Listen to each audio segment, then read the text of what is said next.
La ciudad autónoma de Buenos Aires es la capital de la República Argentina. Junto con su área metropolitana, el Gran Buenos Aires es uno de los mayores centros urbanos del mundo.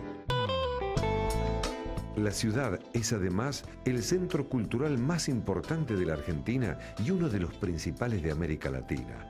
Su valorada oferta cultural se encuentra representada en la gran cantidad de museos, teatros y bibliotecas. También se destaca la nutrida actividad académica y la calidad de su arquitectura.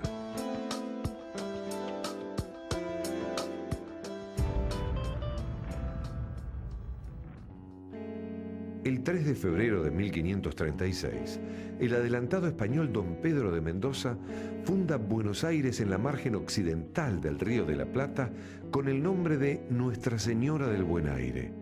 La población es abandonada y destruida por los nativos en 1541. El 11 de junio de 1580, Juan de Garay vuelve a fundarla bajo el nombre de Ciudad de la Santísima Trinidad y Puerto de Santa María del Buen Aire. La ciudad de Buenos Aires tiene casi 3 millones de habitantes y en el conurbano bonaerense viven más de 9 millones. Esto representa un conglomerado urbano de 12 millones de personas, haciendo que Buenos Aires constituya por su cantidad de habitantes la tercera ciudad de Latinoamérica detrás de Ciudad de México y San Pablo.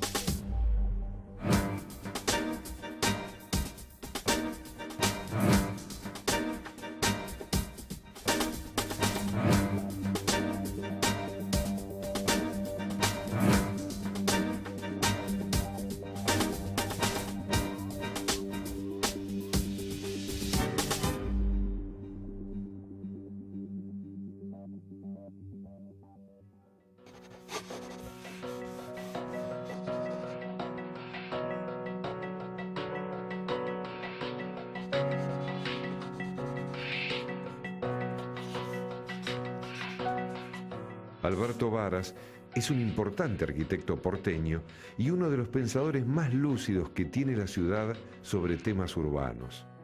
Hay muchas maneras de ver la evolución de Buenos Aires, pero la que quizá yo prefiero es la de sus lugares más significativos, la evolución del espacio público y particularmente en el caso de Buenos Aires también de su costa. La costa de Buenos Aires resume a lo largo de las centurias la evolución de la ciudad. El proceso de monumentalización de esa costa y la relación con el río son un elemento de lectura de la evolución de la ciudad.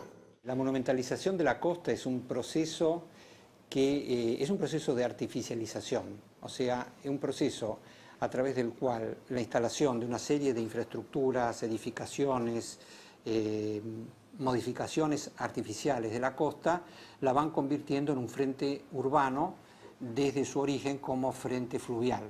Ese proceso es particularmente interesante en Buenos Aires porque no nos olvidemos que todo el desarrollo de la ciudad mirando hacia el río, mirando hacia Europa desde su origen colonial, básicamente han creado esta tensión de la ciudad hacia el río.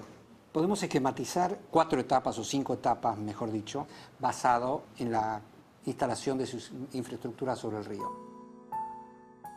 Si tomamos la costa de Buenos Aires con sus arroyos, la boca del riachuelo, en realidad la costa de Buenos Aires es una costa de barranca en la cual se generan los 2 elementos puntuales que dan origen a la implantación de la ciudad. Uno sería, digamos, el fuerte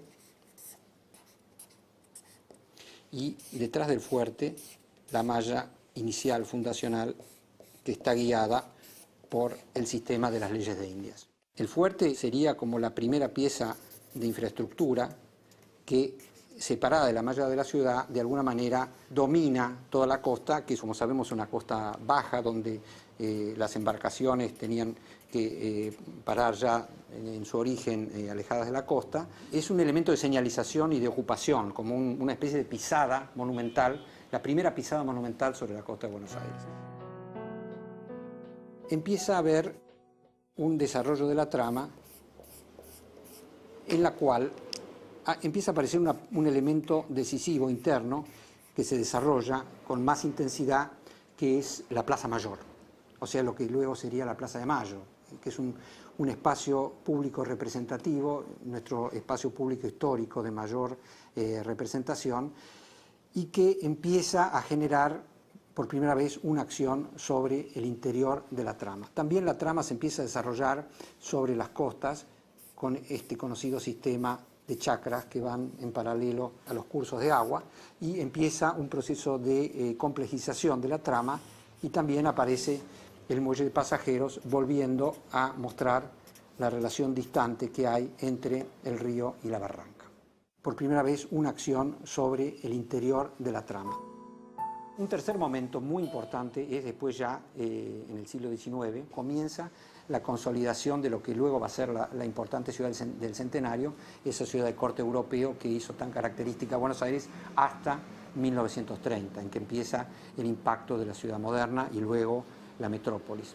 Esta ciudad tiene como un hito, también otra vez, si volvemos al tema del borde de la ciudad, que es que en realidad, para resolver el problema de la relación del río con la ciudad, el problema de la barranca y de la falta de profundidad, Taylor propone un edificio circular que entra al río de una manera muy particular. Se conserva todavía en parte el muelle de pasajeros, pero ya la relación entre la ciudad ya ha crecido. Esto sería, digamos, a partir de 1852. Acá ya la ciudad empieza a disparar hacia Belgrano y hacia Flores. Y la Plaza de Mayo, obviamente, se sigue desarrollando, pero empieza a tener toda una vinculación con todo un sistema que a lo largo de las décadas va a ir convirtiéndose en lo que es el frente costero principal de la ciudad, más adelante con la construcción del Puerto Madero y hasta nuestros días con la reserva ecológica, etc. Una serie de sucesos que van pasando sobre la costa de Buenos Aires. Pero es muy interesante ver que acá hay, ya en este momento, incluso que la ciudad empieza a tener todo este desarrollo en el sur, donde están las barracas sobre el riachuelo, también ya empieza el desarrollo hacia el norte. Pero acá van quedando, sin embargo, grandes áreas como entrantes, que todavía son áreas que están más allá de lo que es la urbanización básica que se arma alrededor de la plaza. Los barrios o las áreas de Flores y de Belgrano son como zonas de veraneo, esto es bien conocido, y lo que se consolida siempre es lo que más adelante va a ser el área central de la ciudad y este borde costero. Como primera medida empieza a aparecer la figura de la ciudad de Buenos Aires con un perfil que es el perfil que le da el borde jurisdiccional. Y empieza a aparecer la necesidad del puerto, de la consolidación del puerto.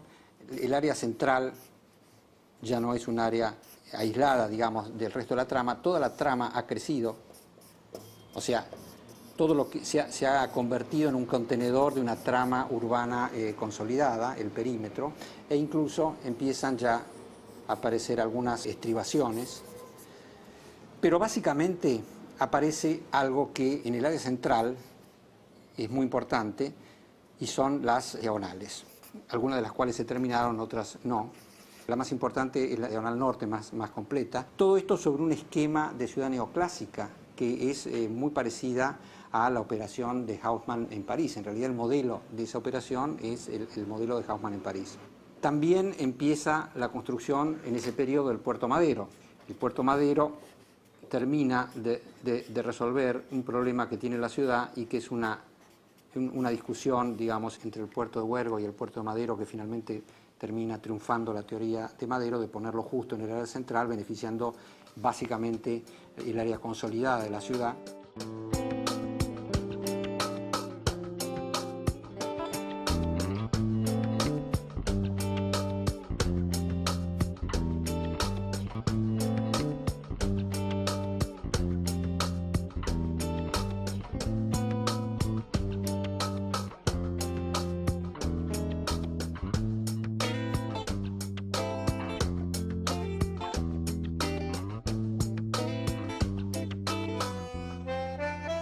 Puerto Madero es una gran pieza de infraestructura que quedó abandonada por haber quedado obsoleta prematuramente.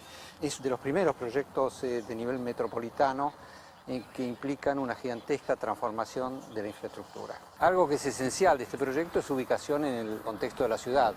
El eje del desarrollo coincide con el eje cívico de la ciudad y esto es lo que diferencia este proyecto de otros de características similares que se han hecho en otras partes del mundo. El más notorio es el que se ha hecho en los Docklands de Londres, por su absoluta proximidad al centro, que es lo que se generó debido a la posición del Puerto Madero en su origen.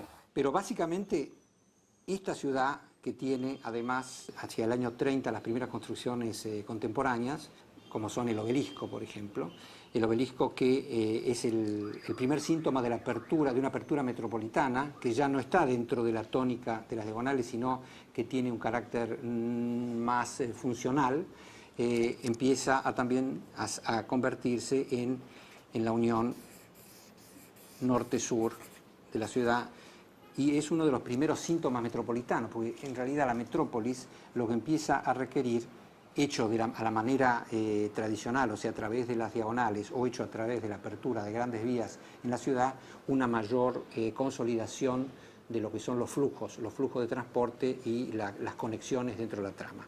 O sea que acá conviven en este periodo, claro, pues estamos, cuando se hace el obelisco y se inicia la apertura, el ensanchamiento de Corrientes y la apertura del 9 de julio, ya estamos ante fenómenos que son premetropolitanos. Entonces está terminando la época de las diagonales monumentales, está terminando la época en la que propone Noel con el plan del 25 todo un desarrollo de la costa norte de la ciudad que incluso está concebido de una manera neoclásica. Los jardines están hechos por un paisajista francés, también interviene en la costanera sur un paisajista argentino, pero básicamente el plan del 25, que es el plan de estética edilicia, en realidad consolida la ciudad tradicional y agrega muchísimas más diagonales y más, yo diría que agrega más de lo mismo en realidad. Recién a partir del 25 empieza a verse en la ciudad, y con la visita de Le Corbusier en el 29 empieza a verse cuáles son las posibilidades de desarrollar una ciudad moderna, que es la ciudad que se tendría que desarrollar del 50, que empieza a desarrollarse del 50 en adelante.